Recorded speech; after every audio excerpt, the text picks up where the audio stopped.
ಆತ್ಮೀಯ ದೇವಶನ್ರೆ, ನಸರಿತನ ಯೇಸು ಕ್ರಿಸ್ತನ ಮಧುರವಾದಂಥ ನಾಮದಲ್ಲಿ ನಿಮ್ಮೆಲ್ಲರಿಗೂ ಸದಾ ಶುಭಾಭಿವಂದನೆಗಳನ್ನು ನಾನು ತಿಳಿಸ್ತಾ ಇದ್ದೇನೆ. ಪ್ರತ್ಯೇಕವಾಗಿ 52 ದಿನಗಳ ಕಾಲ ನಡೆಯುತ್ತಿರುವಂಥ ಮಹಿಮೆಯಾದಂಥ ಉಪವಾಸ ದಿನಕ್ಕಾಗಿ ದೇವರಿಗೆ ನಾನು ವಂದನೆ ಸಲ್ಲಿಸ್ತೇನೆ. ಇವತ್ತು 7ನೇ ದಿನಕ್ಕೆ ನಾವು ಕಾಲನ್ನು ಇಟ್ಟಿದ್ದೇವೆ. ಇವತ್ತು ಉದಯ ಕಾಲದಲ್ಲಿ ಮತ್ತು ಸಂಚೆ ವೇಳೆಯಲ್ಲೂ ಸದಾ ಉಪವಾಸ ಪ್ರಾರ್ಥನೆಯ ಶುಭವಾರ್ತೆಯ ಸಂದೇಶಗಳು ಪ್ರಕಟವಾಗ್ತಾ ಇದೆ. ಮೋನಿಕಾ ಸಿಸ್ಟರ್ ಬಲವಾಗಿ ಉದಯ ಕಾಲದಲ್ಲಿ ಝೂಮ್ ಮೀಟ್ನಲ್ಲಿ, ಯೂಟ್ಯೂಬ್ನಲ್ಲಿ ಸಂದೇಶವನ್ನು ಹೊತ್ತು ತರ್ತಾ ಇದ್ದಾರೆ. ಈ ಕಾರ್ಯದಲ್ಲಿ ನೀವು ಕುಟುಂಬವಾಗಿ ಹೆಚ್ಚು ಭಾಗವಹಿಸಬೇಕು. ಅಷ್ಟು ಮಾತ್ರವಲ್ಲ, ಪ್ರತ್ಯೇಕವಾಗಿ ದೇವರ ಸನ್ನಿಧಾನದಲ್ಲಿ 26ನೇ ತಾರೀಕು ಇದೇ ತಿಂಗಳು ಅರೈಸ್ ಎಸ್ತರ್ ಎಂಬುದಾಗಿ ವಿಶೇಷವಾದಂಥ ಕೂಟ ತುಮಕೂರಿನ ಇದೇ ಸಭೆಯಲ್ಲಿ ನಡೆಯಲಿಕ್ಕಿದೆ. ಈಗಾಗಲೇ ಮೋನಿಕಾ ಸಿಸ್ಟರ್ ಈ ವಿಷಯದಲ್ಲಿ ಪ್ರಕಟಪಡಿಸ್ತಾ ಇದ್ದಾರೆ. ನೀವು ಸದಾ ಹೆಚ್ಚು ಪ್ರಾರ್ಥನೆ ಮಾಡಿರಿ.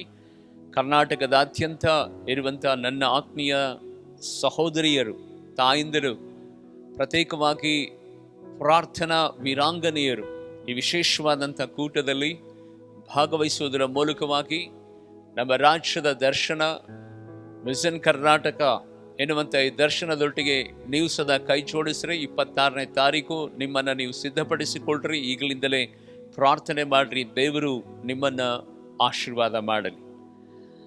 ದೇವರ ಸನ್ನಿಧಾನದಲ್ಲಿ ದೇವರು ತಾನೇ ಇವತ್ತು ಒಂದು ವಿಶೇಷವಾದಂಥ ಸಂದೇಶವನ್ನು ನಿಮಗಾಗಿ ಹೊತ್ತು ತಂದಿದ್ದಾನೆ. ದೇವರ ಆತ್ಮನು ಈಗೋ ಬಾಗಿಲಲ್ಲಿ ನಿಂತುಕೊಂಡು ನಾನು ತಟ್ಟುತ್ತಾ ಇದ್ದೇನೆ. ಯಾವನಾದರೂ ನನ್ನ ಶಬ್ದವನ್ನು ಕೇಳಿ ನನ್ನನ್ನು ಬರಮಾಡಿಕೊಂಡ್ರೆ ನಾನು ಅವನ ಮನೆಯೊಳಗೆ ಬರ್ತೇನೆ. ನಾನು ಮತ್ತು ಅವನು ಇಬ್ಬರು ಸೇರಿ ಒಂದಾಗಿ ಊಟ ಮಾಡುತ್ತೇವೆ. ನಾನು ಅವನ ಸಂಗಡ ಊಟ ಮಾಡುತ್ತೇನೆ ಎಂಬುದಾಗಿ ದೇವರ ಒಂದು ಶಬ್ದ ಇವತ್ತು ನಿಮ್ಮ ಮನೆಯ ಬಾಗಿಲ ಮುಂಭಾಗದಲ್ಲೇ, ಮನೆ ಒಳಗಡೆ ಬಂದಿಲ್ಲ, ಮನೆಯ ಬಾಗಿಲ ಮುಂಭಾಗದಲ್ಲೇ ನಿಂತುಕೊಂಡು ಯೇಸು ಸ್ವಾಮಿ ನಿಮ್ಮ ಮನೆಯ ಬಾಗಿಲನ್ನ ಆತನು ತಟ್ಟುತ್ತಾ ಇದ್ದಾನೆ. ಪ್ರೀತಿಯುಳ್ಳ ದೇವಶನ್ರೆ, ಇವತ್ತು ದೇವರ ಶಬ್ದ ಅಥವಾ ದೇವರ ಸ್ವರ ನೀನು ಕೇಳದೆ ಹೋದರೆ, ಆ ಶಬ್ದ ನಿನ್ನ ಕಿವಿನಲ್ಲಿ ಬೀಳದೆ ಹೋದರೆ, ನಿನ್ನ ಮನೆ ಬಾಗಿಲಲ್ಲೇ ಆತನು ನಿಂತ್ಕೊಂಡಿರ್ತಾನೆ, ಒಳಗಡೆ ಬರಲ್ಲ ಆತನು. ಒಳಗಡೆ ಬಾರಪ್ಪ, ಈಗೋ ಬಾಗಿಲನ್ನ ನಾನು ತೆರೀತೇನೆ ಎಂಬುದಾಗಿ ಯಾವೊಬ್ಬ ದೈವಿಕವಾದಂಥ ಮನುಷ್ಯನು ತನ್ನ ಆತ್ಮಿಕತೆ ಜೀವಿತದಲ್ಲಿ ತನ್ನ ಮನೆಯ ಬಾಗಿಲು ಅಂದರೆ ತನ್ನ ಹೃದಯದ ಬಾಗಿಲು, ತನ್ನ ಸ್ವಂತ ಕುಟುಂಬದ ಬಾಗಿಲನ್ನು ಯಾರು ತೆರೀತಾರೋ ಆವಾಗ ಯೇಸು ಸ್ವಾಮಿ ನಮ್ಮ ಒಳಗಡೆ ಬರ್ತಾರೆ. ಬೈಬಲಲ್ಲಿ ನಾವು ನೋಡುವಂತವರಾಗಿದ್ದೇವೆ. ಯೇಸು ಸ್ವಾಮಿ ಯಾರ ಮನೆಯಲ್ಲಿ ಇರ್ತಾರೋ ಆ ಮನೆ ಸಮೃದ್ಧಿ ಭರಿತವಾಗಿ ತುಂಬಲ್ಪಡ್ತದೆ. ಸಮೃದ್ಧಿ ಭರಿತವಾದ ಆಶೀರ್ವಾದದಿಂದ ಆ ಮನೆ ಇರುವಂಥದ್ದಾಗಿದೆ. ಸತ್ಯವೇದದಲ್ಲಿ ನಾವು ನೋಡುತ್ತೇವೆ, ಯೋಸೇಫನ ಮನೆಯಲ್ಲಿ ಯೇಸು ಸ್ವಾಮಿ ವಾಸ ಮಾಡ್ತಾ ಇದ್ದನು. ಯೇಸು ಸ್ವಾಮಿ ಯೋಸೇಫನ ಮನೆಯಲ್ಲಿ ವಾಸ ಮಾಡುತ್ತಾ ಇದ್ದುದರಿಂದ ಅವನ ಕೈ ಹೆಚ್ಚುವ ಅವನ ಎಲ್ಲ ಪ್ರಯತ್ನಗಳು ಸಫಲವಾಗ್ತಾ ಇತ್ತು. ಯೇಸು ಸ್ವಾಮಿ ಯೋಸೇಫನ ಮನೆಯಲ್ಲಿ ಮಾತ್ರವಲ್ಲದೆ ಅವನ ತಂದೆಯಾದ ಯಾಕೋಬನ ಮನೆಯಲ್ಲಿ ಸದಾ ಆತನು ವಾಸ ಮಾಡ್ತಾ ಇದ್ದ. ಆ ಮನೆಯು ಸದಾ ಸಮೃದ್ಧಿ ಭರಿತವಾಗಿ ಆಶೀರ್ವದಿಸಲ್ಪಟ್ಟಿತು. ಯಾಕೋಬನ ಸಂಗಡ ದೇವರು ಇದ್ದುದರಿಂದ ಯಾಕೋಬನು ಸಮೃದ್ಧಿ ಭರಿತವಾದಂಥ ಆಶೀರ್ವಾದಕ್ಕೆ ಆತನು ಪಾತ್ರನಾದನು. ಅಷ್ಟು ಮಾತ್ರವಲ್ಲ, ಬೈಬಲಲ್ಲಿ ನಾವು ನೋಡುವಂತವರಾಗಿದ್ದೇವೆ. ಪ್ರೀತಿಯುಳ್ಳ ದೇವಶನ್ರೆ, ಯೇಸು ಸ್ವಾಮಿ ಪೇತ್ರನ ಅತ್ತೆ ಮನೆಗೆ ಹೋಗ್ತಾರೆ. ಅತ್ತೆ ಬಹಳ ಜ್ವರದಿಂದ ಬಳಲುತ್ತಾ ಇರ್ತಾಳೆ. ಆ ಬಳಲುತ್ತಿರುವಂತ ಆ ಅತ್ತೆ ಮನೆಗೆ ಯೇಸು ಸ್ವಾಮಿ ಹೋದ ತಕ್ಷಣ ಅವನ ಅತ್ತೆಯಲ್ಲಿದ್ದಂಥ ಜ್ವರ ಬಿಟ್ಟು ಹೋಯಿತು. ಯಾಯಿರನು ಹೀಗೆ ಕರೀತಾನೆ, ಏನು ಗೊತ್ತಾ? ಅಪ್ಪ ಅಪ್ಪ, ಎಸಪ್ಪ, ನೀನ್ ನನ್ನ ಮನೆಗೆ ಬರಬೇಕು, ನನ್ನ ಮಗಳನ್ನ ನೀನು ಮುಟ್ಟಬೇಕು. ಎಸಪ್ಪ, ನೀನ್ ನನ್ನ ಮನೆಗೆ ಬರಲೇಬೇಕೆಂಬುದಾಗಿ ಆತನು ಒತ್ತಾಯ ಮಾಡ್ತಾನೆ. ಯೇಸು ಸ್ವಾಮಿ ಆ ಮನೆಗೆ ಹೋಗ್ತಾನೆ. ಸತ್ತಂತ ಯಾಯಿರನ ಮಗಳನ್ನ ದೇವರು ಬದುಕಿಸುತ್ತಾನೆ. ದೇವರ ವಾಕ್ಯವನ್ನು ಗಮನಿಸುತ್ತಿರುವಂತಹ ದೇವರ ಮಕ್ಕಳೇ, ಈ 2026ನೇ ವರ್ಷದಲ್ಲಿ ಯೇಸು ಸ್ವಾಮಿ ನಿನ್ನ ಮನೆಯಲ್ಲಿ ಇರುವುದಾದರೆ ಸಮೃದ್ಧಿ, ಯೇಸು ಸ್ವಾಮಿ ನಿನ್ನ ಮನೆಯಲ್ಲಿ ಇರುವುದಾದರೆ ನಿನ್ನ ಮಕ್ಕಳಿಗೂ ನಿನ್ನ ಕುಟುಂಬಕ್ಕೂ ನಿನ್ನ ಮನೆಗೂ ಆಶೀರ್ವಾದ. ಯೇಸು ಸ್ವಾಮಿ ನಿನ್ನ ಮನೆಯಲ್ಲಿ ಇರುವುದಾದರೆ ಯಾವುದೇ ವಿಧವಾದಂಥ ವ್ಯಾಧಿ ವೇದನೆ, ಯಾವುದೇ ವಿಧವಾದಂಥ ಬಾಧೆ ನಿನ್ನನ್ನು ಮುಟ್ಟೋಕ್ಕಾಗಲ್ಲ. ಯೇಸು ಸ್ವಾಮಿ ನಿನ್ನ ಮನೆಯಲ್ಲಿ ಇರುವುದಾದರೆ, ಒಂದು ಸಾವು ಅಥವಾ ಬದುಕಿನ ಮಧ್ಯದಲ್ಲಿ ನೀನು ಹೋರಾಡ್ತಾ ಇರುವುದಾದರೆ, ಸಾವು ಬದುಕಿನಿಂದಲೂ ಸದಾ ದೇವರು ಹೊಸ ಜೀವವನ್ನು ಕೊಟ್ಟು ದೇವರು ನಿನಗೆ ಬಲಪಡಿಸುವಂಥವನಾಗಿದ್ದಾನೆ. ಇವತ್ತು ನಿನ್ನ ಮನೆಯಲ್ಲಿ ಆಶೀರ್ವಾದವಿಲ್ಲವಾ? ಸಮೃದ್ಧಿ ಇಲ್ಲವಾ? ಬರೀ ರೋಗ ವೇದನೆ ದುಃಖ ಚಿಂತೆ ಮರಣ ಭಯ ಕಳವಳ ದುಃಖದಿಂದ ನೀನು ತುಂಬಿದೀಯಾ? ಹೀಗೆ ನಿನ್ನ ಜೀವಿತದಲ್ಲಿ ಈ ವಿಧವಾದಂಥ ತಡೆಗಳು ಇದ್ದಾವಂದ್ರೆ ಇವತ್ತು ನೀನು ನಿನ್ನನ್ನು ಪರೀಕ್ಷಿಸಿಕೊಳ್ಳಬೇಕು. ಯಾಕಂದ್ರೆ ನಿನ್ನ ಮನೆಯಲ್ಲಿ ಯೇಸು ಸ್ವಾಮಿ ಇದ್ರೆ ಇಂಥ ಘಟನೆಗಳು ನಡೆಯೋದಕ್ಕೆ ದೇವರು ಯಾವತ್ತೂ ಸದಾ ಬಿಡೋದಿಲ್ಲ. ಯೇಸು ಇರುವಂಥ ಮನೆಯಲ್ಲಿ ಸಮಾಧಾನ, ಯೇಸು ಇರುವಂಥ ಮನೆಯಲ್ಲಿ ಸಮೃದ್ಧಿ, ಯೇಸು ಇರುವಂಥ ಮನೆಯಲ್ಲಿ ಮಹಿಮೆ, ಯೇಸು ಇರುವಂಥ ಮನೆಯಲ್ಲಿ ಬಿಡುಗಡೆ, ಯೇಸು ಇರುವಂಥ ಮನೆಯಲ್ಲಿ ಸಕಲ ವಿಧವಾದಂಥ ಸಮೃದ್ಧಿಯ ಜೊತೆಯಲ್ಲಿ ಆ ಮನೆಯನ್ನೇ ದೇವರು ಒಂದು ನೋಟವನ್ನಾಕಿ ಮಾರ್ಪಡಿಸುತ್ತಾನೆ. ಬೈಬಲ್ ಅಲ್ಲಿ ನಾವು ನೋಡುತ್ತೇವೆ, 2 ಸಮುವೇಲನ ಪ್ರವಾದನೆ ಗ್ರಂಥ 6ನೇ ಅಧ್ಯಾಯದ 11ನೇ ವಚನದಲ್ಲಿ ನಾವು ನೋಡುವಂತಹ ಸಂದರ್ಭದಲ್ಲಿ ದೇವರ ಮಂಜೂಷದ ಪೆಟ್ಟಿಗೆಯು ಒಬದೇದೆಮನ ಮನೆಯಲ್ಲಿ 3 ತಿಂಗಳ ಕಾಲ ಇತ್ತು ಎಂಬುದಾಗಿ. 3 ತಿಂಗಳ ಕಾಲ ಒಬದೇದೆಮನ ಮನೆಯಲ್ಲಿ ಆ ಮಂಜೂಷದ ಪೆಟ್ಟಿಗೆ ಇದ್ದದ್ದರಿಂದ ಒಬೇದೆದನ ಮನೆಯನ್ನು, ಕುಟುಂಬವನ್ನು, ಮಕ್ಕಳನ್ನ ದೇವರು ಆಶೀರ್ವಾದ ಮಾಡಿದನೆಂಬುದಾಗಿ ಬೈಬಲ್ ಸ್ಪಷ್ಟಪಡಿಸುತ್ತೆ. ಹೌದು ಪ್ರೀತಿಯುಳ್ಳ ದೇವಜನರೇ, ಒಬ್ಬ ಅನ್ಯನಾಗಿರುವಂಥ ಆ ಒಬೇದೆದೆಮನ ಮನೆಯಲ್ಲಿ ದೇವರ ಮಂಜೂಷವು ಅಲ್ಲಿ ಇದ್ದಿದ್ದರಿಂದ ಅವನ ಮನೆ ಸಮೃದ್ಧಿ ಭರಿತವಾಗಿತ್ತಂತೆ. 3 ತಿಂಗಳಲ್ಲಿಯೇ 100 ತಲೆಮಾರುಗಳಿಂದ ಬಂದಂತಹ ಶಾಪಗಳು ಬಿಡುಗಡೆಯಾದವು, ಸಾಲಗಳು ಬಿಡುಗಡೆಯಾದವು, ಬಂಧನಗಳು ಬಿಡುಗಡೆಯಾದವು, ಕೊರತೆಗಳು ನೀಗಿದವು, ಕೋರ್ಟ್ ಕೇಸ್ಗಳು ನೀಗಿದವು, ದುರಾತ್ಮನ ಕಾರ್ಯಗಳು ಲಯವಾಯಿತು, ಪಾತಾಳದ ಶಕ್ತಿಗಳು ಲಯವಾಯಿತು. ದೇವನಾಮಕ್ಕೆ ಸ್ತೋತ್ರವಾಗಲಿ. ಇವತ್ತು ದೇವರು ನಿನಗೆ ಹೇಳ್ತಿರುವಂಥ ಸಂಗತಿ ಏನು ಗೊತ್ತಾ? ಈಗ ಬಾಗಿಲಲ್ಲೇ ನಿಂತುಕೊಂಡು ನಾನು ತಟ್ಟುತ್ತಾ ಇದ್ದೇನೆ. ನಾನಿನ್ನು ಒಳಗಡೆ ಬರಬೇಕಂದ್ರೆ, ದೇವರು ಒಳಗಡೆ ಬರಬೇಕಂದ್ರೆ ನಾನು ನೀನು ಮಾಡಬೇಕಾದಂಥ ಪ್ರಾಮುಖ್ಯವಾದಂಥ ಕಾರ್ಯ ಏನು ಗೊತ್ತಾ? ದೇವರ ಸ್ವರವನ್ನ ನಾವು ಆಲಿಸಬೇಕು. ದೇವರ ಸ್ವರವನ್ನ ನಾವು ಆಲಿಸಬೇಕು. ಇವತ್ತು ಯೇಸು ಸ್ವಾಮಿನ ನಾವು ನಂಬಿದ್ದೇವೆ. ನಮ್ಮ ಮನೆಯಲ್ಲಿ ಯೇಸು ಸ್ವಾಮಿ ಇರುವುದಾದರೆ, ಯೇಸು ಸ್ವಾಮಿ ನಮ್ಮ ಮನೆಯಲ್ಲಿ ಇರುವುದಾದರೆ ಯಾಕೆ ನಮಗೆ ಕೊರತೆ, ಯಾಕೆ ನಮಗೆ ಕಣ್ಣೀರು, ಯಾಕೆ ನಮಗೆ ಸಾಲ, ಯಾಕೆ ಸಮಸ್ಯೆ ಬರ್ತಾ ಇದೆ?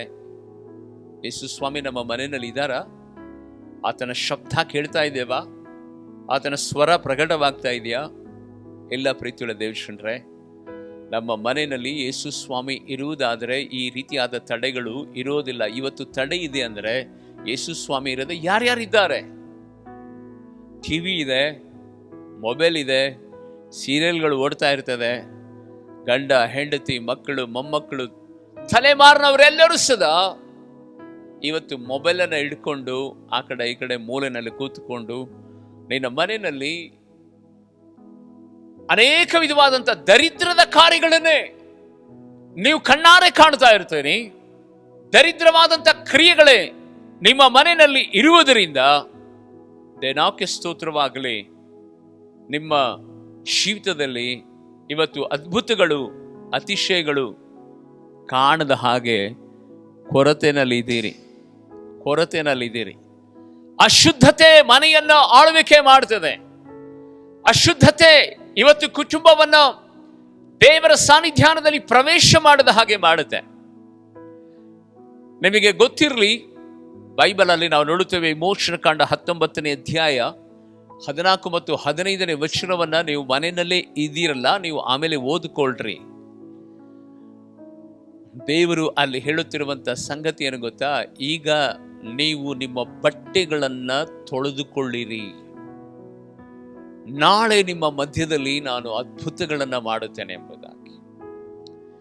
ಗಮನಿಸಿರಿ ಪ್ರೀತಿಯ ದೇವಜನರೇ, ಬಟ್ಟೆ ಆತ್ಮಿಕತೆ ಜೀವಿತಕ್ಕೆ ಗುರುತಾಗಿರುವಂತದ್ದಾಗಿದೆ.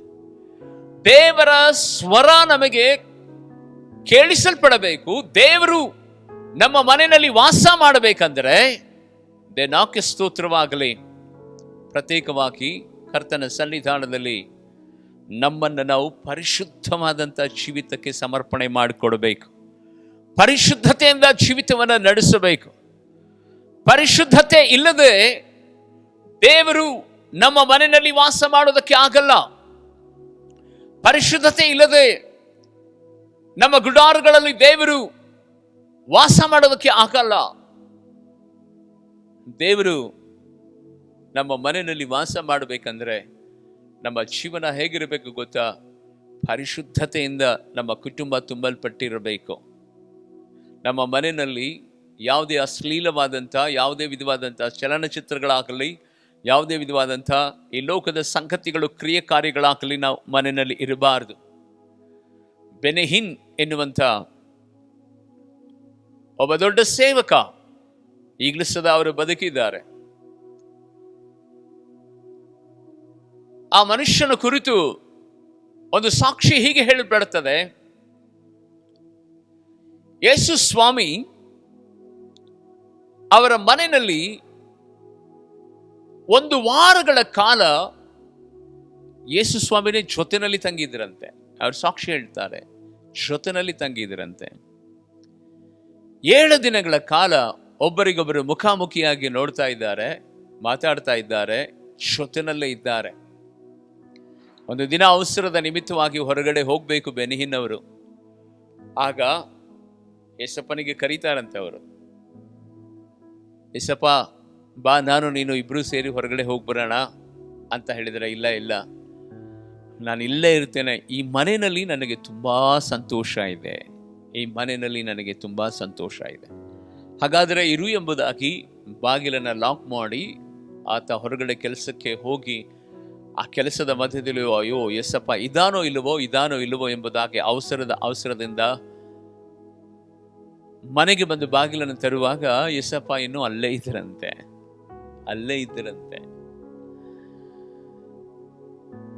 ಹೀಗೆ ಅವರ ಮನೆಯಲ್ಲಿ ಯೇಸಪ್ಪನ ಜೊತೆಯಲ್ಲಿ ಅವರು ವಾಸ ಮಾಡುತ್ತಿರುವಾಗ ರಾತ್ರಿ ವೇಳೆಯಲ್ಲಿ ಚಿಕ್ಕ ದೂತರು, ದೊಡ್ಡ ದೂತರು ಸಮೂಹವಾಗಿ ಅವರ ಮನೆಯಲ್ಲಿ ಇಳಿದು ಬಂದರಂತೆ. ಇಳಿದು ಬಂದಂತ ಸಂದರ್ಭದಲ್ಲಿ ಬೆನಿಹಿನ್ ಕೇಳ್ತಾರೆ, ನೀವ್ಯಾಕೆ ಇಲ್ಲಿ ಬಂದಿರಿ ಅಂತ ಕೇಳಿದರೆ ಆ ಚಿಕ್ಕ ದೂತರು, ದೊಡ್ಡ ದೂತರು ಹೇಳ್ತಾ ಇದ್ದಾರೆ, ಅಯ್ಯೋ ಯೇಸು ಸ್ವಾಮಿನೇ ನಿನ್ನ ಮನೆಯಲ್ಲಿ ಬಂದಿದ್ದಾರೆ, ಪರಲೋಕದಲ್ಲಿ ನಮಗೇನು ಕೆಲಸ? ಯೇಸು ಸ್ವಾಮಿ ಎಲ್ಲಿರ್ತಾರೋ ಅವ್ರ ಹತ್ರನೇ ನಾವು ಇರುವಂಥದ್ದು, ಅವ್ರ ಹತ್ರದಲ್ಲೇ ನಾವು ವಾಸ ಮಾಡುವಂಥದ್ದು. ಅವರನ್ನು ಬಿಟ್ಟು ನಾವು ಎಲ್ಲಿಗೆ ಹೋಗೋಣ? ಈ ಮನೆಯಲ್ಲಿ ನಾವೂ ಇರ್ತೀವಿ ಎಂಬುದಾಗಿ ಚಿಕ್ಕ ಮತ್ತು ದೊಡ್ಡ ದೊಡ್ಡ ದೂತರು ಆ ಮನೆಯಲ್ಲಿ ಇದ್ದರಂತೆ. ಈ ಮಾತನ್ನ ನಾನು ಯಾಕೆ ಹೇಳ್ತಾ ಇದ್ದೀನಿ ಅಂದರೆ, ಪ್ರೀತಿಯ ದೇವಜನರೇ, ಯೇಸುವಿನ ಶಬ್ದಕ್ಕೆ ಹೋಗೊಟ್ಟು ಯೇಸುವನ್ನ ಯಾರು ಹೃದಯಪೂರ್ವಕವಾಗಿ ಮನೆಯಲ್ಲಿ ಆಹ್ವಾನ ಮಾಡಿಕೊಳ್ತಾರೋ ಅವರ ಸಂಗಡ ಆತನು ವಾಸ ಮಾಡುತ್ತಾನೆ, ಅವರ ಸಂಗಡ ಆತನು ಊಟ ಮಾಡುತ್ತಾನೆ, ಅವರ ಸಂಗಡಲೇ ಆತನು ಇರುವಂಥವನಾಗಿದ್ದಾನೆ. ಹಲ್ಲೆಲೂಯಾ, ದೇವರ ನಾಮಕ್ಕೆ ಮಹಿಮುಂಟಾಗಲಿ. ಈ ಸಂದರ್ಭದಲ್ಲಿ ಇವತ್ತು ನಿನ್ನ ಮನೆಯಲ್ಲಿ ದೇವರಿದ್ದಾನ ಆತನು ಇರುವುದಾದರೆ ನಿನ್ನ ಮಹಿಮೆ, ನಿನ್ನ ಮನೆಯೇ ಒಂದು ಚಿಕ್ಕ ಪರಲೋಕವಾಗಿ ಮಾರ್ಪಡ್ತದೆ. ಪರಲೋಕದಿಂದ ದೇವದೂತರು ಇಳಿದು ಬರೆದು ಹೋಗುತ್ತಾ ಪರಲೋಕದ ಸಂದೇಶವನ್ನು ಅವರು ನಿನಗೆ ಪ್ರಕಟಿಸುವಂತವರಾಗಿದ್ದಾರೆ. ದೇವನಾಕ್ಕೆ ಸ್ತೋತ್ರವಾಗಲಿ. ಕರ್ತನ ಸಮ್ಮುಖದಲ್ಲಿ ಇವತ್ತು ದೇವ ಸಮ್ಮುಖದಲ್ಲಿ ಮೊಟ್ಟ ಮೊದಲು ಆತನು ನಮ್ಮ ಮನೆಯಲ್ಲಿ ವಾಸ ಮಾಡಬೇಕಂದ್ರೆ ಮೊದಲನೇದು ಆತನ ಸ್ವರವನ್ನು ಕೇಳಬೇಕು, ಎರಡನೇದು ಪರಿಶುದ್ಧತೆಯಿಂದ ಜೀವಿಸಬೇಕು. ಮೊದಲನೇದು ಆತನ ಸ್ವರವನ್ನು ಕೇಳಬೇಕು, ಎರಡನೇದು ಪರಿಶುದ್ಧತೆಯಿಂದ ಜೀವಿಸಬೇಕು. ಕರ್ತನ ಸನ್ನಿಧಾನದಲ್ಲಿ ಎರಡನೇ ಒಂದು ಸಂಗತಿ ಏನು ಗೊತ್ತಾ? ಪ್ರೀತಿಯುಳ್ಳ ದೇವಶನ್ರೆ, ನಮ್ಮ ಮನೆಯಲ್ಲಿ ಯಾವಾಗಲೂ ಸದಾ ದೇವರನ್ನ ಹೃದಯಪೂರ್ವಕವಾಗಿ ನಾವು ಸ್ವಾಗತಿಸಬೇಕು. ಹೇಗೆ ಆತನು ಬರ್ತಾನೆ ಗೊತ್ತಾ? ಆತನು ಪ್ರಾರ್ಥಿಸುವಂತ ಸಂದರ್ಭದಲ್ಲಿ ನಮ್ಮ ಮನೆಯಲ್ಲಿ ಆತನು ಇಳಿದು ಬರ್ತಾನೆ. ಪ್ರಾರ್ಥನೆ ಇಲ್ಲದಂಥ ಮನೆಯಲ್ಲಿ ಆತನು 1 ಸೆಕೆಂಡ್ ಸದಾ ಇರುವುದಿಲ್ಲ, 1 ಸೆಕೆಂಡ್ ಸದಾ ಇರಲ್ಲ. ದೇವನಾಕ್ಕೆ ಸ್ತೋತ್ರವಾಗಲಿ. ಬೈಬಲಲ್ಲಿ ನಾವು ನೋಡುವಂತವರಾಗಿದ್ದೇವೆ. ಮತ್ತಾಯನು ಬರೆದ ಸುವಾರ್ತೆ 18ನೇ ಅಧ್ಯಾಯದ 21ನೇ ವಚನವನ್ನು ಗಮನಿಸುವಂಥ ಸಂದರ್ಭದಲ್ಲಿ, ಎಲ್ಲಿ 2 ಅಥವಾ 3 ನನ್ನನ್ನು ಸ್ತುತಿಸುತ್ತಾರೋ ಅವರ ಮಧ್ಯದಲ್ಲಿ ನಾನು ಪ್ರಸನ್ನನಾಗುತ್ತೇನೆ ಎಂಬುದಾಗಿ. ಹೌದು ಪ್ರೀತಿಯುಳ್ಳ ದೇವಶನ್ರೆ, ಕರ್ತನ ಸನ್ನಿಧಾನದಲ್ಲಿ 2 ಅಥವಾ 3 ಅಂದರೆ ಯಾರು ಗೊತ್ತಾ? ನೀನು, ನಿನ್ನ ಹೆಂಡತಿ, ನಿನ್ನ ಮಕ್ಕಳು, ನಿನ್ನ ತಂದೆ ತಾಯಿ, 3, 4, 5, 6 ಎಷ್ಟು ಜನರಿರ್ತೀರೋ ಅವರೆಲ್ಲರೂ ಏಕೀಭವಿಸಿ ಕರ್ತನ ಸನ್ನಿಧಾನದಲ್ಲಿ ನೀವು ಪ್ರಾರ್ಥಿಸುವಾಗ ಯೇಸು ಸ್ವಾಮಿ ನಿಮ್ಮ ಮಧ್ಯದಲ್ಲಿ ಆತನು ವಾಸ ಮಾಡುತ್ತಾನೆ, ನಿಮ್ಮ ಮನೆಯಲ್ಲಿ ಆತನು ವಾಸ ಮಾಡುತ್ತಾನೆ. ದೇವರ ನಾಮಕ್ಕೆ ಮಹಿಮುಂಟಾಗಲಿ. ಕರ್ತನ ಸನ್ನಿಧಾನದಲ್ಲಿ ಆತ್ಮೀಯ ದೇವಶನ್ರೆ, ನಮ್ಮ ಮನೆಯಲ್ಲಿ ಪ್ರಾರ್ಥನೆಗಳು ನಡೀತಾ ಇದ್ದಾವ ಅಥವಾ ಪ್ರಾರ್ಥನೆಯನ್ನು ಮಾಡ್ರಿ ಎಂಬುದಾಗಿ ಅನೇಕರ ಮೇಲೆ ನಾವು ಡಿಪೆಂಡ್ ಆಗಿದ್ದೇವಾ? ಸಾಮೂಹಿಕವಾದಂಥ ಪ್ರಾರ್ಥನೆ, ವ್ಯಕ್ತಿಗತವಾದಂಥ ಪ್ರಾರ್ಥನೆ, ದೇವರ ಸನ್ನಿಧಾನದಲ್ಲಿ ಉಪವಾಸದ ಪ್ರಾರ್ಥನೆ, ಇವೆಲ್ಲವೂ ಸದಾ ಒಂದಕ್ಕಿಂತ ಒಂದು ವಿಜ್ಞಾಪನೆ ಪ್ರಾರ್ಥನೆ, ಮಧ್ಯಸ್ಥಿಕೆಯ ಪ್ರಾರ್ಥನೆ, ಒಂದಕ್ಕಿಂತಲೂ ಒಂದು ಬಹಳ ಮಹಿಮೆಯುಳ್ಳದ್ದು. ದೇವರು ಪ್ರಾರ್ಥನೆಗಳನ್ನು ಕೇಳುವಂತ ದೇವರು, ಪ್ರಾರ್ಥಿಸುವಂತವರ ಕುಟುಂಬದಲ್ಲಿ ಪ್ರಸನ್ನನಾಗುವಂತ ದೇವರು.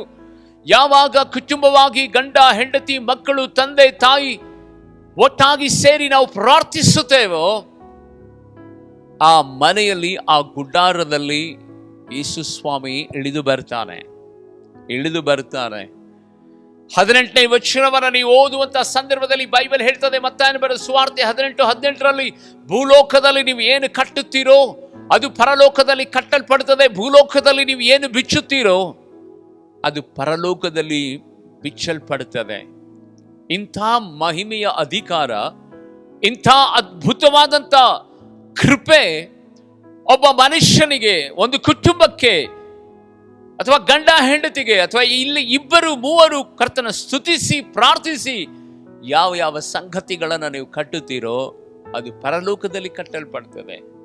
ಒಂದು ವೇಳೆ ನಿಮ್ಮ ಕುಟುಂಬದ ವಿರುದ್ಧವಾಗಿ ಶತ್ರು ದಂಗೆ ಮಾಡ್ತಿರುವುದಾದ್ರೆ ಶತ್ರುವನ್ನು ಕಟ್ಟುವಂಥ ಅಧಿಕಾರ, ಸಾಲ ದಂಗೆ ಮಾಡ್ತಿರುವುದಾದ್ರೆ ಸಾಲವನ್ನು ಕಟ್ಟುವ ಅಧಿಕಾರ, ಬಡತನ ದರಿದ್ರ ಮಾಟ ಮಂತ್ರ ಶಕ್ತಿಗಳು ನಿಮ್ಮನ್ನು ಆಳ್ವಿಕೆ ಮಾಡ್ತಿರುವುದಾದ್ರೆ, ರೋಗ ಆಳ್ವಿಕೆ ಮಾಡ್ತಿರುವುದಾದ್ರೆ ಅವುಗಳನ್ನು ಕಟ್ಟುವಂಥ ಅಧಿಕಾರ ದೇವರು ನಿನಗೆ ಕೊಡ್ತಾನ್ರಿ, ನಿಮ್ಮ ಕುಟುಂಬಕ್ಕೆ ಕೊಡ್ತಾನೆ. ಆತನ ಇಲ್ಲದೆ ಹೋದ್ರೆ ನಿನ್ನ ಬಾಯಿನಲ್ಲಿ ಶಬ್ದ ಬರಲ್ಲ, ನಿನ್ನ ಕೈಕಾಲುಗಳು ಆಡಲ್ಲ, ನಿನ್ನ ಮನಸ್ಸಿನ ಆಲೋಚನೆ ಸ್ಥಗಿತವಾಗ್ತದೆ. ಏನ್ ಮಾಡಬೇಕೋ, ಎಲ್ಲಿಗೆ ಹೋಗ್ಬೇಕೋ, ಯಾರ ಹತ್ರ ಹೋಗ್ಬೇಕೋ, ಎಲ್ಲಿ ಪ್ರಾಬ್ಲಮ್ಸ್, ಎಲ್ಲಿ ಸೊಲ್ಯೂಷನ್ಸ್, ಎಲ್ಲಿ ಹೋದ್ರೆ ನನ್ನ ಜೀವನ ಸರಿ ಹೋಗ್ತದೆ ಎಂಬುದಾಗಿ ಕಳವಳದಿಂದಲೇ ಒಂದು ವೇಳೆ ನೀನು ಇರುವುದಾದ್ರೆ, ಯೇಸುವಿನ ನಾಮದಲ್ಲಿ ನಿನ್ನ ಮನೆಯ ಬಾಗಿಲಲ್ಲಿ ನಿಂತುಕೊಂಡು ಆತನು ತಟ್ಟುತ್ತಾ ಇದ್ದಾನೆ. ಈಗಲೇ ಈ ಕ್ಷಣದಲ್ಲೇ ನೀನು ಕುಟುಂಬವಾಗಿ, ನಿನ್ನ ಮಕ್ಕಳ ಸಮೇತವಾಗಿ ನೀನು ಪ್ರಾರ್ಥನೆ ಮಾಡುವುದಾದ್ರೆ, ದೇವರ ಮಗುವೆ, ಪರಲೋಕದಿಂದ ತನ್ನ ಮಹಿಮೆಯ ಸಿಂಹಾಸನದೊಂದಿಗೆ, ಪರಲೋಕದ ದೇವದೂತರ ಒಟ್ಟಿಗೆ, ಪರಲೋಕದ ಮಹಿಮೆಯೊಡನೆ ದೇವರು ನಿನ್ನ ಗುಡ್ಡಾರದಲ್ಲಿ ಆತನು ಇಳಿದು ಬರ್ತಾನೆ. ಇದು ಪ್ರಾರ್ಥನೆಗಿರುವಂಥ ಒಂದು ಶಕ್ತಿಯಾಗಿರುವಂಥದ್ದಾಗಿದೆ. ಮೂರನೇ ಒಂದು ಸಂಗತಿ ಏನು ಗೊತ್ತಾ? ಪ್ರೀತಿಯುಳ್ಳ ದೇವಶನ್ರೆ, ಕರ್ತನ ಸನ್ನಿಧಾನದಲ್ಲಿ ಯಾರು ವಿನಯದಿಂದ ದೀನತೆಯಿಂದ ಇರ್ತಾರೋ ಅವರ ಮಧ್ಯದಲ್ಲಿ ಆತನು ಇಳಿದು ಬರುವಂಥ ದೇವರಾಗಿದ್ದಾನೆ. ಅವರ ಮನೆಯಲ್ಲಿ ಆತನು ವಾಸ ಮಾಡುವಂಥ ದೇವರಾಗಿದ್ದಾನೆ. ನನ್ನನ್ನು ಗಮನಿಸಿರಿ ಪ್ರೀತಿಯುಳ್ಳ ದೇವಶನ್ರೆ, ದೀನತೆಗೆ ದೇವರು ಮೆಚ್ಚುವಷ್ಟು ಯಜ್ಞವನ್ನೂ ಮೆಚ್ಚುವುದಿಲ್ಲ. ವಿನಯಕ್ಕೆ ತಿಳಿಸದ ಆತನಿಗೆ ದೊಡ್ಡದಾದ ಯಜ್ಞ ಯಾವುದೂ ಇಲ್ಲ. ದೇವರ ಸನ್ನಿಧಾನದಲ್ಲಿ ಮೀಕಾ ಎನ್ನುವಂತಹ ಪ್ರವಾದಿ ಹೀಗೆ ಸ್ಪಷ್ಟಪಡಿಸ್ತಾನೆ, ಸಾಗರದೋಪಾದಿಯಲ್ಲಿ ತೈಲಾಭಿಷೇಕವನ್ನ ಮಾಡಿ ಸಾವಿರಾರು ಕುರಿ ಟಗರುಗಳನ್ನ ಹೋತಗಳನ್ನ ಬಲಿಕೊಟ್ಟು ರಕ್ತ ಯಜ್ಞಗಳನ್ನ ಸಮರ್ಪಿಸಿ ನನ್ನ ಚೊಚ್ಚಲ ಮಕ್ಕಳನ್ನೇ ನಿನಗೆ ಬಲಿಯಾಗಿ ಕೊಟ್ಟರೆ ನಿನಗೆ ಅದು ಸಂತೋಷವೋ ಎಂಬುದಾಗಿ ಕೇಳುವಾಗ, ಮನುಷ್ಯನೇ ಯಾಕೆ ಇಷ್ಟೆಲ್ಲ ಪ್ರಯಾಸ ಪಡ್ತಿ? ನನಗೆ ನಿಜವಾದ ಯಜ್ಞ, ನಿಜವಾದ ದೀನತೆ, ನಿಜವಾದಂತಹ ವಿಧೇಯತೆ ಯಾವುದು ಗೊತ್ತಾ? ನೀತಿಯಲ್ಲಿ ನಡೆಯುವುದು, ನ್ಯಾಯವನ್ನ ಆಚರಿಸುವುದು, ವಿನಮ್ರತೆಯಿಂದ ನಡೆದುಕೊಳ್ಳುವುದೇ ನನಗೆ ನಿಜವಾದಂಥ ಯಜ್ಞ ಎಂಬುದಾಗಿ ಆತನು ಸ್ಪಷ್ಟಪಡಿಸ್ತಾನೆ. ಪ್ರೀತಿಯುಳ್ಳ ದೇವಶನ್ರೆ, ದೇವರ ವಾಕ್ಯದಲ್ಲಿ ನಾವು ನೋಡುತ್ತೇವೆ. ಯೆಶಾಯ ಪ್ರವಾದನೆ ಗ್ರಂಥ 57ನೇ ಅಧ್ಯಾಯದ 15ನೇ ವಚನ ಓದೋಣ. ಸದಮಲ ನೆನೆಸಿಕೊಂಡು ನಿತ್ಯ ನಿವಾಸಿಯಾದ ಏನನ್ನುತ್ತಾನೆ? ಉನ್ನತ ಲೋಕವೆಂಬ ಪವಿತ್ರಾಲಯದಲ್ಲಿ ನಾನು ಜೆಚ್ಚಿ ಹೋದ ದೀನ ಮನದೊಂದಿಗೆ ಇದ್ದು ದೀನನ ಆತ್ಮವನ್ನು, ಜೆಚ್ಚಿ ಹೋದ ಮನವನ್ನು ಮತ್ತು ಮನಸ್ಸನ್ನು ಉಜ್ಜೀವಿಸುವವನಾಗಿದ್ದೇನೆ. ಉನ್ನತ ಲೋಕದಲ್ಲಿ ವಾಸ ಮಾಡುವಂತ ದೇವರು, ಸೇನೆಗಳ ಕರ್ತನಾಗಿರುವ ದೇವರು, ಪರಾಕ್ರಮಶಾಲಿಯಾಗಿರುವಂತಹ ದೇವರು, ಅದ್ವಿತೀಯನಾಗಿರುವಂತಹ ದೇವರು, ಅಪ್ರಮೇಯ ಮಹಾ ಅಸಂಖ್ಯಾತವಾದ ಸುಕೃತಿಗಳನ್ನು ನಡೆಸುವಂತಹ ದೇವರು. ನಾಲ್ಕು ಸ್ತೋತ್ರ. ಯಾರೊಟ್ಟಿಗಿರ್ತಾನಂತೆ? ಜೆಚ್ಚಿ ಹೋದ ದೀನ ಮನಸ್ಸನ್ನು ಉಳ್ಳಂತ ವ್ಯಕ್ತಿಯ ಜೊತೆನಲ್ಲಿ ಆತನು ವಾಸ ಮಾಡ್ತಾನಂತೆ. ಗಮನಿಸಿ ಪ್ರೀತಿಯುಳ್ಳ ದೇವಶನ್ರೆ, ಆತನ ಶಬ್ದ ಇವತ್ತು ನಿನ್ನ ಹೃದಯ ಎಂಬ ಬಾಗಿಲನ್ನು ಈಗಲೂ ಸದಾ ತಟ್ಟುತ್ತಾ ಇದೆ. ಎಲ್ಲಿಯವರೆಗೂ ನಿನ್ನ ಜೀವಿತದಲ್ಲಿ ಆತನ ಸ್ವರ ಕೇಳುವುದಿಲ್ಲವೋ, ಪರಿಶುದ್ಧತೆಯ ಜೀವಿತವನ್ನು ನಡೆಸುವುದಿಲ್ಲವೋ, ನಿನ್ನ ಆತ್ಮಿಕತೆ ಬದುಕಿನಲ್ಲಿ ಪ್ರಾರ್ಥನಾ ಜೀವಿತ ಇರೋದಿಲ್ಲವೋ, ಆತನನ್ನ ಕೂಗಿ ಕರೆಯುವಂತ, ಹಂಬಲಿಸಿ ಬೇಡುವಂತ ಹೃದಯ ನಿನ್ನಲ್ಲಿ ಇರೋದಿಲ್ಲವೋ, ಅಲ್ಲಿ ತನಕ ಮಾತ್ರವಲ್ಲ, ನಿನ್ನಲ್ಲಿ ದೀನತೆ, ನಿನ್ನಲ್ಲಿ ವಿನಯತೆ ಇರೋದಿಲ್ಲವೋ, ಅಲ್ಲಿ ತನಕ ದೇವರು ನಿನ್ನ ಮಧ್ಯದಲ್ಲಿ ಆತನು ಬರೋದಿಲ್ಲ. ನೀನು ಅನ್ಕೊಂಡಿರ್ಬೋದು, ನಾನು ವಾರ ವಾರ ಚರ್ಚಿಗೆ ಹೋಗ್ತೇನೆ, ವಾರ ವಾರ ಪ್ರಾರ್ಥನೆ ಮಾಡ್ತೇನೆ, ವಾರ ವಾರ ಉಪವಾಸ ಪ್ರಾರ್ಥನೆ ಮಾಡ್ತೇನೆ. ಇಲ್ಲ, ಈ ಪ್ರಾರ್ಥನೆಗಳ ಮಧ್ಯದಲ್ಲಿ ಸಹ ಇವತ್ತು ನೀನು ಅನೇಕ ಸಂಕಷ್ಟಗಳನ್ನು ಅನುಭವಿಸ್ತಾ ಇದ್ದಿ. ಕಾರಣ ಒಂದೇ, ಇನ್ನೂ ನಿನ್ನ ಒಳಗಡೆ ಆತನು ಪ್ರವೇಶ ಮಾಡಿಲ್ಲ.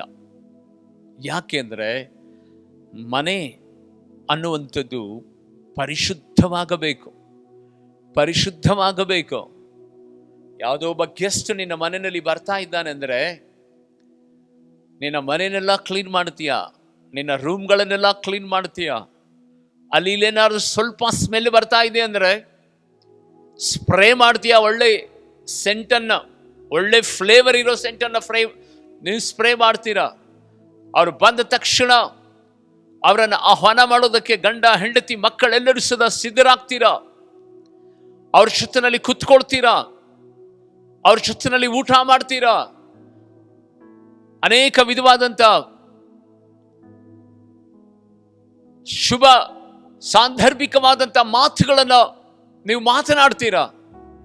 ಒಬ್ಬ ಗೆಸ್ಟಿಗೆ ಇಷ್ಟು ರೆಸ್ಪೆಕ್ಟ್ ಅನ್ನು ಕೊಡುವುದಾದರೆ, ಭೂಪರಲೋಕಗಳ ಒಡೆಯನು ಸದಮಲೆನಿಸಿಕೊಂಡು ಶಾಶ್ವತ ಲೋಕದಲ್ಲಿ ಸಿಂಹಾಸನ ರೂಢನಾಗಿರುವಂತಹ ದೇವರು ನಿನ್ನ ಮನೆಗೆ ಬರಬೇಕಂದ್ರೆ ನೀನು ಎಷ್ಟರ ಮಟ್ಟಿಗೆ ಸಿದ್ಧತೆ ಮಾಡಿಕೊಳ್ಳಬೇಕು, ನೀನು ಎಷ್ಟರ ಮಟ್ಟಿಗೆ ನಿನ್ನ ಮನೆಯನ್ನು ಕ್ಲೀನ್ ಮಾಡಿಕೊಳ್ಳಬೇಕು, ಎಷ್ಟರ ಮಟ್ಟಿಗೆ ನಿನ್ನ ಮನಸ್ಸನ್ನ, ಹೃದಯವನ್ನ ನೀನು ಕ್ಲೀನ್ ಮಾಡಿಕೊಳ್ಳಬೇಕು, ಎಷ್ಟರ ಮಟ್ಟಿಗೆ ನೀನು ಆತನಿಗೆ ಆಹ್ವಾನ ಮಾಡಬೇಕು. ಸಾಮಾನ್ಯವಾದ ದೇವರ ಬೈಬಲ್ ಹೇಳ್ತದೆ, ನಾಕೆ ಸ್ತೋತ್ರವಾಗಲಿ, ಉನ್ನತ ಸಿಂಹಾಸನ ಸೀನನಾಗಿರುವಂತ, ಉನ್ನತ ಲೋಕದಲ್ಲಿ ಸಿಂಹಾಸನ ರೂಢನಾಗಿರುವಂತ, ಸದವನೆನಿಸಿಕೊಂಡು ಶಾಶ್ವತ ಲೋಕದಲ್ಲಿ ಇರುವಂತ ದೇವಾದಿ ದೇವನು, ಆತನು ದೀನ ಚೆಚ್ಚಿ ಹೋದಂತ ವಿನಯತೆಯಿಂದ ಮನಸ್ಸುಗಳು ಇರುವಂಥ ವ್ಯಕ್ತಿಗಳ ಮಧ್ಯದಲ್ಲಿ ನಾನು ಇರುವಂಥವನಾಗಿದ್ದೇನೆ. ದೀನತೆ ನಮ್ಮಲ್ಲಿ ಇದೆಯಾ? ತಗ್ಗಿಸುವಿಕೆ ಇದೆಯಾ? ವಿನಯತೆ ಇದೆಯಾ? ಇವತ್ತು ನಮ್ಮ ಹೃದಯಗಳನ್ನು ನಾವು ಪರೀಕ್ಷೆ ಮಾಡಿಕೊಳ್ಳೋಣ. 2026ನೇ ವರ್ಷಕ್ಕೆ ನಾವು ಬಂದಿದ್ದೇವೆ. ಕಳೆದೆಲ್ಲ ವರ್ಷಗಳಲ್ಲಿ ಯೇಸು ಸ್ವಾಮಿ ನಮ್ಮ ಮನೆಯಲ್ಲಿ ಇರೋದಕ್ಕೆ ಘೋರವಾದಂಥ ಸಂಕಷ್ಟ, ಬಿಸ್ನೆಸ್ನಲ್ಲಿ ಲಾಸು, ಅನೇಕ ವಿಧವಾದಂಥ ಜೊತೆಗಾರರನ್ನ, ಆತ್ಮೀಯರನ್ನ, ಕುಟುಂಬಸ್ಥರನ್ನ ನಾವು ಕಳ್ಕೊಂಡಿದ್ದೇವೆ. ನಮ್ಮ ಮಕ್ಕಳು ಉದ್ಧಾರ ಆಗಲಿಲ್ಲ, ಮಕ್ಕಳು ವಿವಾಹವಾಗಲಿಲ್ಲ, ಅಪಾಯಿಂಟ್ಮೆಂಟ್ ಆಗಲಿಲ್ಲ, ಅನೇಕ ವಿಧವಾದ ಕೊರತೆಗಳು ನಿಮ್ಮನ್ನು ಕಾಡ್ತಾ ಇದೆ. ಪ್ರೀತಿಯ ದೇವಜನರೇ, ಇವತ್ತು ದೇವರು ನಿನ್ನ ಸಂಗಡ ಮಾತನಾಡ್ತಾ ಇದ್ದಾನೆ. ಆತನ ಸ್ವರಕ್ಕೆ ನೀನು ಕಿವಿಗೊಳ್ಳುವುದಾದರೆ, ಈಗೋ ಬಾಗಿಲನ್ನ ತಟ್ಟುತ್ತಾ ಇದ್ದಾನೆ. ಯಾರ ಒಳಗಡೆ ಆತನು ಬರ್ತಾನೆ, ಆತನ ಸ್ವರವನ್ನ ಕೇಳುವಂತ, ಪರಿಶುದ್ಧತೆಯನ್ನು ಕಾಪಾಡಿಕೊಳ್ಳುವಂತ, ಪ್ರಾರ್ಥನಾ ಜೀವಿತವನ್ನು ಕಟ್ಟಿಕೊಂಡಿರುವಂತ, ದೀನತೆ ವಿನಯತೆಯಿಂದ ಇರುವಂತ ವ್ಯಕ್ತಿಗಳ ಹೃದಯದಲ್ಲಿ ಆತನು ಬರ್ತಾನೆ. ಬೈಬಲ್ ಅಲ್ಲಿ ನಾವು ನೋಡುವಂತವರಾಗಿದ್ದೇವೆ, ಅಬ್ರಾಹಾಮನು ದೇವರಿಗೆ ಸ್ನೇಹಿತನೆಂಬುದಾಗಿ ದೇವರೇ ಸ್ವತಃ ಹೇಳ್ತಾನೆ. ನನ್ನ ಸ್ನೇಹಿತನಾದಂಥ ಅಬ್ರಾಹಾಮನಿಗೆ ನಾನು ಯಾವುದನ್ನು ಸದಾ ಮರೆ ಮಾಚಿಕೊಳ್ಳುವುದಿಲ್ಲ ಎಂಬುದಾಗಿ ಆ ಸ್ನೇಹಿತನ ಸ್ಥಾನವನ್ನ ಅಬ್ರಾಹಮನ ಜೀವಿತದಲ್ಲಿ ದೇವರು ಕೊಡುವುದಕ್ಕೆ ಪ್ರಾಮುಖ್ಯವಾದಂಥ ಕಾರಣ ಏನು ಗೊತ್ತಾ? 19ನೇ ಅಧ್ಯಾಯವನ್ನು ನೀವು ಓದ್ರಿ, ದೇವರಾಕೆ ಸ್ತೋತ್ರ, ಆದಿಕಾಂಡದಲ್ಲಿ ದೇವರು ಸ್ಪಷ್ಟಪಡಿಸ್ತಾನೆ. ಅಲ್ಲಿ ಅಬ್ರಾಹಮನು ಹೀಗೆ ಸ್ಪಷ್ಟಪಡಿಸ್ತಾನೆ, ದೇವರೇ ಕರ್ತನೆ, ನಾನು ನಿನ್ನ ಪಾದದ ಧೂಳಿಯಾಗಿದ್ದೇನೆ ಎಂಬುದಾಗಿ. ತನ್ನನ್ನು ತಾನು ದೇವರ ಸ್ನೇಹಿತ ಎಂಬುದಾಗಿ ಹೆಚ್ಚಿಸಿಕೊಳ್ಳದೆ, ದೇವರ ಸಮ್ಮುಖದಲ್ಲಿ ಪಾದದ ಧೂಳಿಯಾಗಿದ್ದೇನೆ ಎಂಬುದಾಗಿ ದೇವರ ಸಮ್ಮುಖದಲ್ಲಿ ಆತನು ತನ್ನನ್ನು ತಾನು ತಗ್ಗಿಸಿಕೊಳ್ಳುತ್ತಾನೆ. ನಮ್ಮೆಲ್ಲರ ಹೀರೋ ದಾವೀದನ ಜೀವಿತವನ್ನು ಗಮನಿಸುವಂತ ಸಂದರ್ಭದಲ್ಲಿ, ದೇವರ ಕರ್ತನೆ, ನರ ಮನುಷ್ಯ ಮಾತ್ರದವರಲ್ಲಿ ದೇವರ ಕರ್ತನೆ, ಯಾಕೆ ನೀನು ನರ ಮನುಷ್ಯನಿಗೆ ಅಷ್ಟೊಂದು ಗೌರವವನ್ನು ಕೊಡಬೇಕು? ನರ ಮನುಷ್ಯನಾಗಿರುವಂತ ನಾನು ಹುಳಕ್ಕೆ ಸಮಾನನಾಗಿದ್ದೇನೆ, ಹುಳಕ್ಕೆ ಸಮಾನನಾಗಿದ್ದೇನೆ ಎಂಬುದಾಗಿ ತನ್ನನ್ನು ತಾನು ದೀನತೆಯಿಂದ ತಗ್ಗಿಸಿಕೊಳ್ಳುತ್ತಾನೆ. ದೇವಶನ್ರೆ, ಯೇಸುವಿನ ನಾಮದಲ್ಲಿ ಆಶೀರ್ವಾದ, ಬಲ, ಕೃಪೆ, ಅಭಿಷೇಕ, ಬಿಡುಗಡೆ, ಸ್ವಸ್ಥತೆ, ಅಭಿವೃದ್ಧಿ, ಸಮೃದ್ಧಿ ದೇವರ ನಾಮಕ್ಕೆ ಸ್ತೋತ್ರವಾಗಲಿ. ಯಾವಾಗ ಬರುವಂಥದ್ದಾಗಿದೆ ಗೊತ್ತಾ? ಯಾವಾಗ ನಿನ್ನ ಮನೆಯಲ್ಲಿ ಆತನು ವಾಸ ಮಾಡುತ್ತಾನೋ ಆ ಸಂದರ್ಭದಿಂದಲೇ ಪರಲೋಕವೇ ಇಳಿದು ಬರ್ತದೆ, ಪರಲೋಕವೇ ಇಳಿದು ಬರ್ತದೆ. ಯೇಸು ಸ್ವಾಮಿ 3 ಜನ ಶಿಷ್ಯರ ಬಳಿನಲ್ಲಿ ಹಣ, ಬಂಗಾರ, ಪರಿಶುದ್ಧತೆ ಈ 3 ತೆಗೆದುಕೊಂಡು ಹೋದನಂತೆ. ತೆಗೆದುಕೊಂಡು ಹೋಗಿ 3 ಜನರ ಮುಂಭಾಗದಲ್ಲಿ ಇಟ್ಟುಕೊಂಡು ಹೇಳ್ತಿದ್ದಾನೆ. ಮೊದಲನೇವನಿಗೆ ಕೇಳಿದನಂತೆ, ಏನು ಬೇಕು ನಿನಗೆ? ಏಸಪ್ಪ, ನನಗೆ ತುಂಬಾ ಸಾಲ ಇದೆ, ಈ ಹಣ ಕೊಟ್ರೆ ಕಡಿಮೆ ಆಗ್ಬೋದು, ನನಗೆ ಬಂಗಾರನೇ ಕೊಡು, ಆ ಬಂಗಾರ ಜಾಸ್ತಿ ರೇಟ್ ಇರುತ್ತಲ್ಲ ಅದನ್ನ ಮಾರಿ ನನ್ನ ಸಾಲನ ತೀರಿಸ್ತೀನಿ ಅಂತ. 2ನೇಯವನ ಬಳಿನಲ್ಲಿ ನಿನಗೇನು ಬೇಕು ಎಂಬುದಾಗಿ ಕೇಳುವಾಗ ಅವನು ಹೇಳಿದನಂತೆ, ಏನು ಗೊತ್ತಾ? ಅಪ್ಪ, ನನಗೆ ಸಾಕಷ್ಟು ಹಣ ಬೇಕು. ಹಣ ಇದ್ರೆ ಹೊಲ ಕೊಂಡುಕೊಳ್ಬೋದು, ಮನೆ ಕಟ್ಕೊಳ್ಬೋದು, ಕಾರ್ಗಳು ತೆಗೆದುಕೊಳ್ಬೋದು, ನನಗೆ ಹಣವನ್ನು ಕೊಡು ಎಂಬುದಾಗಿ ಕೇಳಿದನಂತೆ. 3ನೇವನ ಬಳಿನಲ್ಲಿ ಕೇಳಿದಾಗ ನಿನಗೇನು ಬೇಕು ಅಂದರೆ, ಅಪ್ಪ, ಬಂಗಾರ ಇರೋ ಸ್ಥಳದಲ್ಲಿ ನೀನು ಇರಲ್ಲ, ಹಣ ಇರೋ ಸ್ಥಳದಲ್ಲಿ ನೀನಿರಲ್ಲ, ಪರಿಶುದ್ಧತೆಯಲ್ಲಿರುತ್ತದೋ ಅಲ್ಲೇ ನೀನು ವಾಸ ಮಾಡುವ ದೇವರಾಗಿದ್ದೀಯಪ್ಪ. ಪರಿಶುದ್ಧತೆಯನ್ನು ನನಗೆ ಕೊಡು, ಪರಿಶುದ್ಧತೆಯನ್ನು ನನಗೆ ನೀನು ಕೊಟ್ಟರೆ ನಾನು ಪರಿಶುದ್ಧನಾಗಿ ಬದುಕುತ್ತೇನೆ, ನಾನಿರುವ ಸ್ಥಳದಲ್ಲಿ ನೀನಿರುತ್ತಿ. ಸಕಲವು ನಿನ್ನದೇ, ಎಲ್ಲವೂ ನಿನಗಾಗಿ ಸೃಷ್ಟಿಯಾಗಿದೆ. ನೀನಿದ್ರೆ ಬಂಗಾರನು ಬರುತ್ತೆ, ನೀನಿದ್ರು ಹಣ ಬರುತ್ತೆ, ನೀನಿದ್ರು ಗೌರವ ಬರುತ್ತೆ, ನೀನಿದ್ರು ಬಲ ಬರುತ್ತೆ, ನೀನಿದ್ರೆ ಎಲ್ಲವೂ ಬರುತ್ತದೆ ಎಂಬುದಾಗಿ ಪರಿಶುದ್ಧತೆಯನ್ನು ಚಾಯ್ಸ್ ಮಾಡಿಕೊಂಡನಂತೆ. ಯೇಸುವಿನ ನಾಮದಲ್ಲಿ ನಾವು ಅನ್ಕೊಂಡಿರ್ತೇವೆ, ಏನು ಗೊತ್ತಾ? ಅದನ್ನು ಮಾಡಿದರೆ ಹೀಗೆ ಲಾಭ ಬರುತ್ತೆ, ಇದನ್ನು ಮಾಡಿದರೆ ಮೇಲಕ್ಕೆ ಹೋಗುತ್ತೇವೆ, ಇದನ್ನು ಮಾಡಿದರೆ ಸಮೃದ್ಧಿ ಬರ್ತದೆ.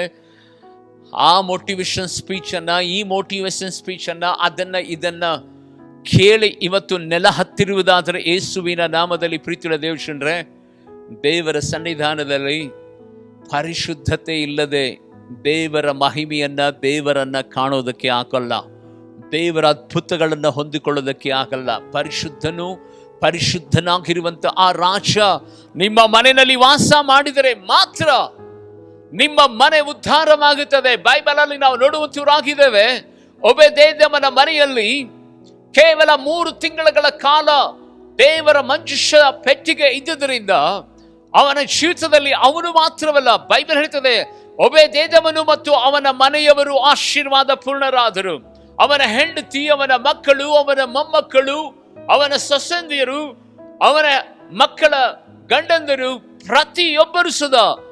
ಅಷ್ಟು ಮಾತ್ರವಲ್ಲ, ಹಣದಿಂದ ದೇವರು ವಿಮುಕ್ತಿಗೊಳಿಸಿದನು, ಶಾಪದಿಂದ ದೇವರು ವಿಮುಕ್ತಿಗೊಳಿಸಿದನು, ಕೋರ್ಟ್ ಕೇಸ್ಗಳಲ್ಲಿ ಜಯವನ್ನು ಕೊಟ್ಟನು, ಅನೇಕ ವಿಧವಾದಂಥ ಬಿಡುಗಡೆ, ಸಮಾಧಾನ, ಸಮೃದ್ಧಿ ಒಬೇದೇದಮನ ಮನೆಯಲ್ಲಿ ಜರುಗುತ್ತಾ ಇರುವಂತ ಶುದ್ಧಿ ಅನೇಕ ಪ್ರಾಂತ್ಯಗಳಲ್ಲಿ ಹಬ್ಬಿ ಆ ಸುದ್ದಿ ಸಡನ್ ಆಗಿ ದಾವಿದನಿಗೆ ಮುಟ್ಟುತ್ತೆ.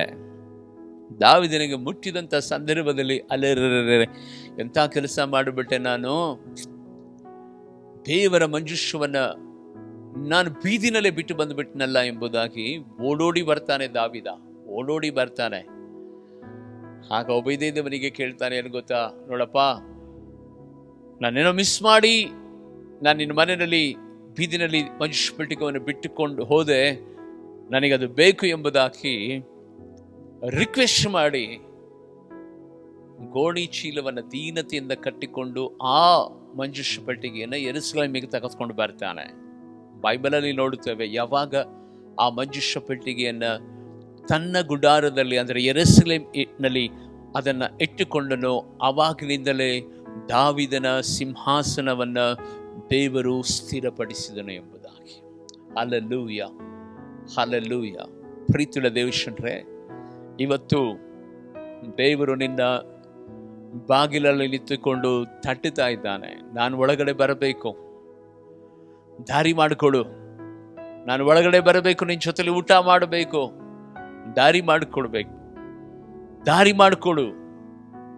ಆತನ ಶಬ್ದ ಇದುವರೆಗೆ ನೀನು ಮುಟ್ಟಿಲ್ಲ, ಆತನ ಸ್ವರ ನೀನು ಕೇಳಬೇಕಂದ್ರೆ ಎಚ್ಚರವಾಗಿರಬೇಕು. ಬರೀ ನಿದ್ದೆ ಮಾಡೋದು, ಗೊರಕೆ ಹೊಡೆಯೋದು, ಊಟ ಮಾಡೋದು, ಸೀರಿಯಲ್ಗಳನ್ನು ನೋಡೋದು, ಸಿನಿಮಾಗಳನ್ನು ನೋಡೋದು, ಯೇಸು ಸ್ವಾಮಿನ ಮರೆತು ಬಿಟ್ಟು ನೀನು ಎಲ್ಲೆಲ್ಲೋ ನಿನ್ನ ಮನಸ್ಸೋ ಇಚ್ಛೆ ನೀನು ಅಲ್ಲಿಂದಾಡ್ತಾ ಇದ್ರೆ ನಿನ್ನ ಮನೆ ಒಳಗಡೆ ಆತನು ಹೇಗೆ ಬರ್ತಾನಮ್ಮ? ಹೇಗೆ ಬರ್ತಾನೆ?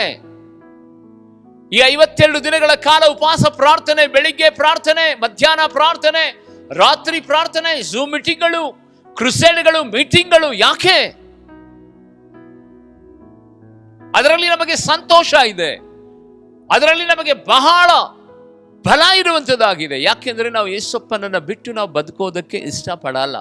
ನಮ್ಮ ಪ್ರಪಂಚನೇ ಯೇಸು ಸ್ವಾಮಿ, ನಮ್ಮ ಊಟನೇ ಯೇಸು ಸ್ವಾಮಿ, ನಮ್ಮ ಜೀವನನೇ ಯೇಸು ಸ್ವಾಮಿ. ಯೇಸುವಿನ ನಾಮದಲ್ಲಿ ಯೋಸೇಫನ, ಯಾಕೋಬನ, ದಾವೀದನ, ಯಾಯೀರನ, ಪೇತ್ರನ ಅತ್ತೆಯ ಮನೆಗೆ ಮಾತ್ರ ಅಲ್ಲ, ಇವತ್ತು ಯೇಸುವಿನ ನಾಮದಲ್ಲಿ ನಿನ್ನ ಮನೆಗೆ ಆತನು ಬರೋದಕ್ಕೆ ಸಿದ್ಧನಾಗಿದ್ದಾನೆ. ನೀನು ಆತನ ಶಬ್ದವನ್ನ ಕೇಳಿ ಎಚ್ಚರಿಕೆಯಿಂದ ಇವತ್ತು ನೀನು ಬಾಗಿಲನ್ನ ತೆರೆದರೆ ಆತನು ನಿನ್ನ ಒಳಗಡೆ ಬರ್ತಾನೆ. ಯೇಸುವಿನ ನಾಮದಲ್ಲಿ ಒಬೇದೇದಮನ ಮನೆಯನ್ನು ಮಾತ್ರವಲ್ಲ, ದಾವೀದನ ಮನೆಯಲ್ಲ ಮಾತ್ರವಲ್ಲ, ನಿನ್ನ ಮನೆಯನ್ನು, ನಿನ್ನ ಮಕ್ಕಳನ್ನು, ನಿನ್ನ ಕುಟುಂಬವನ್ನು ಆತನು ಉದ್ಧಾರ ಮಾಡುವಂತವನಾಗಿದ್ದಾನೆ. ಯೇಸುವಿನ ನಾಮದಲ್ಲಿ ಎಚ್ಚರವಾಗಿರಬೇಕು. ಬೈಬಲ್ ಹೇಳ್ತದೆ, ಥೆಸಲೋನಿಕ ಬರೆದ ಪತ್ರಿಕೆ 5ನೇ ಅಧ್ಯಾಯದ 17-18 ವಚನದಲ್ಲಿ ನೋಡುತ್ತೇವೆ, ದಿನಾಕ್ಕೆ ಸ್ತೋತ್ರವಾಗಲಿ, ಎಡ್ಡೆ ಬಿಡದೆ ಪ್ರಾರ್ಥಿಸಬೇಕೆಂಬುದಾಗಿ. ಎಡ್ಡೆ ಬಿಡದೆ ಎಚ್ಚರವಾಗಿದ್ದು ಪ್ರಾರ್ಥಿಸಬೇಕಂದ್ರೆ ಎಲ್ಲಾ ಸಂದರ್ಭಗಳಲ್ಲಿ ಪವಿತ್ರಾತ್ಮ ಭರಿತರಾಗಿ ಪ್ರಾರ್ಥಿಸಬೇಕಂತೆ. ಪ್ರೀತಿಯುಳ್ಳ ದೇವಶನ್ರೆ, ಯೇಸುವಿನ ನಾಮದಲ್ಲಿ ಪ್ರಾರ್ಥನೆ ಮಧ್ಯದಲ್ಲಿ ಆತನು ಬರ್ತಾನೆ. ಪರಿಶುದ್ಧತೆ ಇರುವಾಗ ಆತನು ಬರ್ತಾನೆ, ವಿನಯತೆ, ದೀನತೆ ಇರುವಾಗ ಬರ್ತಾನೆ. ದೇವರು ನಿನ್ನನ್ನ, ನಿನ್ನ ಕುಟುಂಬವನ್ನು ಬಲಪಡಿಸಿ ಈ 2026ನೇ ವರ್ಷದಲ್ಲಿ ಸಮೃದ್ಧಿ ಭರಿತವಾಗಿ ನಡೆಸಲಿ.